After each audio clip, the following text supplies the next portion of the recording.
Corn law कानून। मैं पहले इस वीडियो में आपको कॉर्न लॉ कानून के बारे में पूरा डिटेल से समरी बता दूंगा। इस छोटा सा समरी से आपका सारा सवाल जो भी डाउट होगा वो सारा कुछ क्लियर हो जाएगा। और अगर कोई डाउट हो तो आप कमेंट करके पूछ लेना, वो भी क्लियर कर दूंगा। तो चलिए मैं आपका सारा सवाल को क्लियर कर देता हूँ। तो चलिए मैं आपको बताता हूँ कॉर्न लॉ के शुरुआत से लेके उसके अंत तक कि वो लागू क्यों हुआ और उसको समाप्त क्यों किया गया। तो एक छोटे से समरी से मैं आपको पूरा सारा कुछ समझाने का कोशिश करूंगा।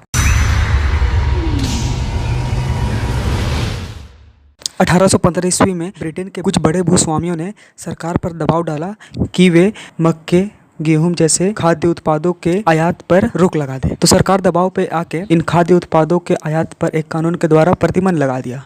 तो उसी कानून को कॉर्न लॉ कहा जाता है। ठीक है, तो इस कानून को जब लागू किया गया तो पूरे देश में खाद्यान्नों की कमी हो गई और इसकी कीमत जो था वो काफ़ी बढ़ गया और यही भूस्वामी चाहते थे। ठीक है, लेकिन इससे कुछ उद्योगपति जो थे और स्थानीय जो लोग थे उनको बहुत परेशानी होने लगी और वो इसका विरोध करने लगे।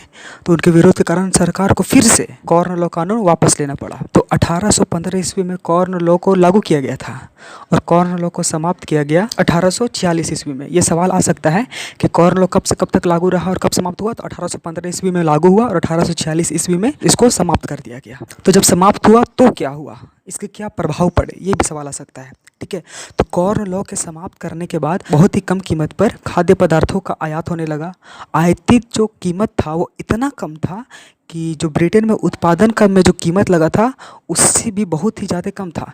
तो जिससे ब्रिटेन के किसान जो था वो आयातित कीमत का सामना नहीं कर पा रहा था और इससे हजारों किसान जो थे वो बेरोजगार हो गए और काम की तलाश में शहर और दूसरे देशों में जाने लगे, जिससे ब्रिटेन की अर्थव्यवस्था में काफ़ी बुरा प्रभाव पड़ा। अभी तक हम जितना समझा है उन सारे सवालों और उस सारे सवालों का जवाब को हम एक साथ स्क्रीन में लिख दे रहे हैं। आप उसका स्क्रीनशॉट भी लेकर रख सकते हैं और उसे बाद में भी पढ़ कर रिविजन कर सकते हो।